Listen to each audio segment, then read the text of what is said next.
د هارون رشید زمانه ده، د عیسایانو پادری راغی، هارون رشید سره ملاقات وکړو، وی تا سره یو څو خبرې کوم. نو هارون رشید با مجلس کې ځان سره د دین عالمان کېنولو. پخوا به چې څومره بادشاهانو نیکان خلقو هغوی به ځان سره علما ساتل چې د مسلې ضرورت به پېښېدو د عالم نه به یې پوښتنه کوله. نو علماو سره به محبت کولو. نو هارون رشید سره علما ناستو، دا پادری راغی، وی پوښتنه کومه لږه، وی جی وایا. دا پادری ورته وایي دا راته ووایه چې تاسو وایه چې قرآن پاک د علومو خزانه ده. وی او بالکل ټیک ده، قرآن د علومو خزانه ده، کې شک نشته. جميع العلم في القرآن لكن تقاصر عنه أفهام الرجال. تمام علوم پا قرآن پاک کے خو خلق پہ دزان پویولن عاجز دی. ویدارا تو ہے چھے قرآن پاک کے خو روحانی تعلیمات شتا، د جون تیرولو اصول شتا. نو قرآن پاک کے چرتا د جسمانی صحت اصول امشتا، د انسان صحت بسنگ بچ پاتے کی گئی. ہارون رشید خواتا اوقات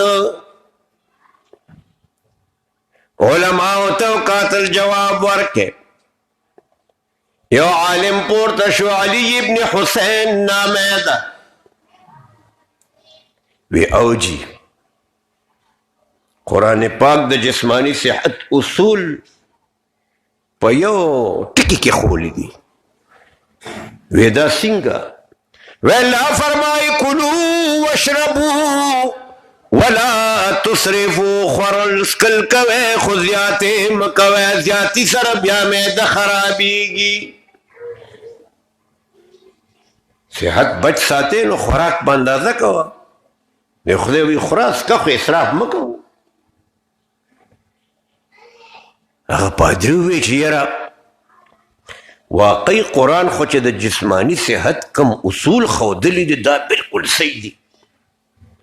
وی خدارا توینو ستاسو پیغمبر خو روحانی تعلیمات ډیر ورکړي دی دنیا ته، د جسمانی صحت تعلیمات هم ورکړي دی.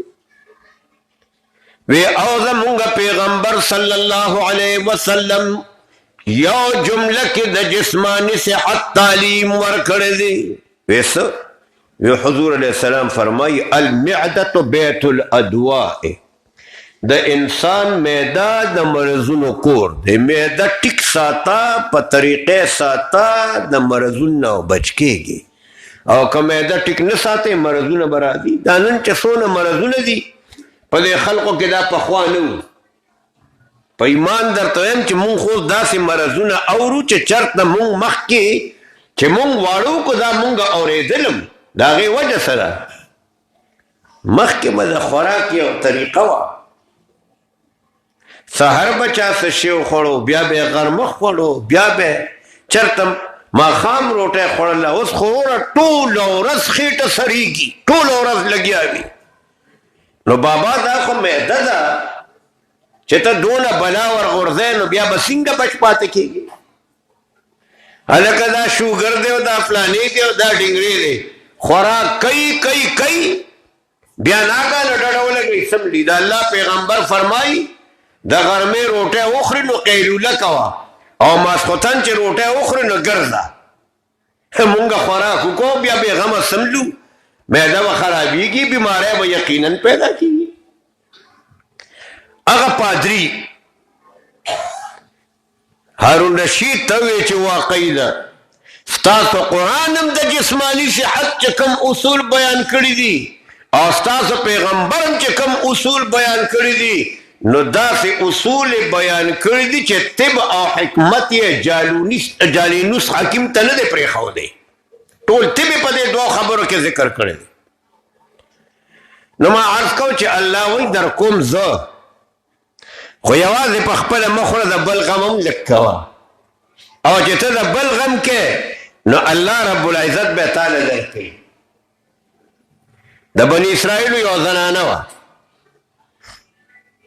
دا چرته روانه د ځنګل کې په غېږ کې ماشوم بچی دی ناګهانه شرمخ را منډه کړه دې زنانه چې دا شرمخ وکتو نو دې باندې یره راغله هیبت پې باندې راغی نو د دې د غېږې نه هغه د دې بچي د هیبت په وجه باندې وغورځېدو چې بچي وغورځېدو دا شرمخ راغی او دا بچي یې په خولې کې ونیو او روان شو منډه یې کړه دا زنانه پریشانه شوه ډېره زیاته پریشانه ده او د خولې نه یو آه ووتلو یو افسوس یې ووتو د بچي دپاره میاندو ته خو بچي ډېر ګران دي که نه آه ووتلو ناګهانه دا زنانه ګوري یو ونه ده او د هغه ونې د شا نه ناګهانه دی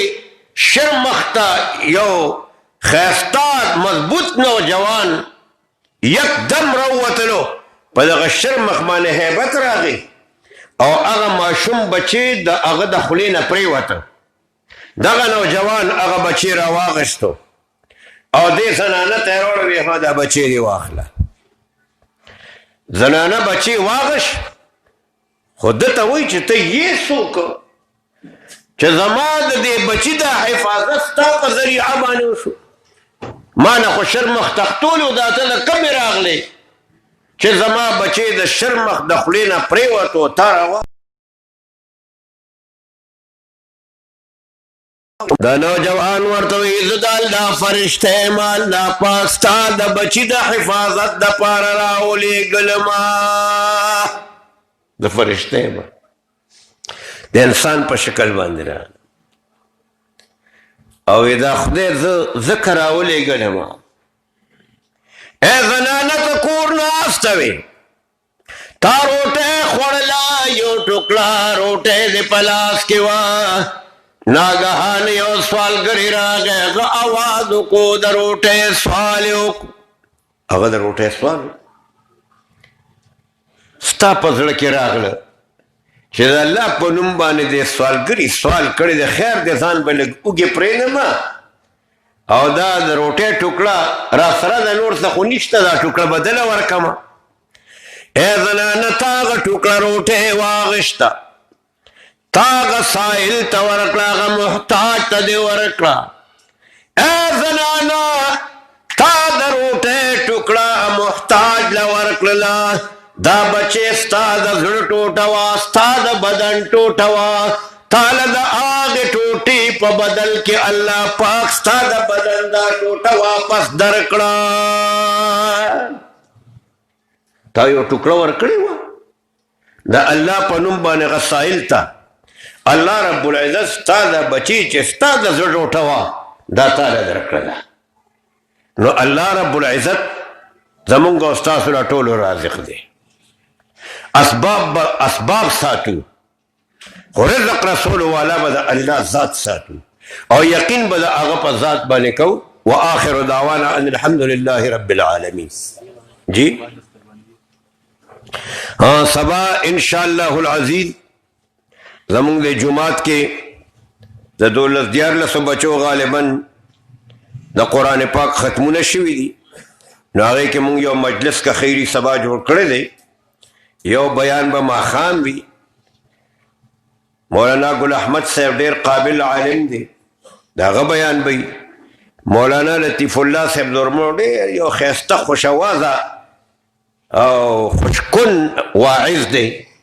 داغه بیان به انشاءالله ماسخوتن وي نو یو بیان ماښام نه بعد یو بیان ماسخوتن مانځه نه بعد نعتخواني هم پکې وي نو خپله هم راشه او دا دعوت لږ مخکې م وچلوئ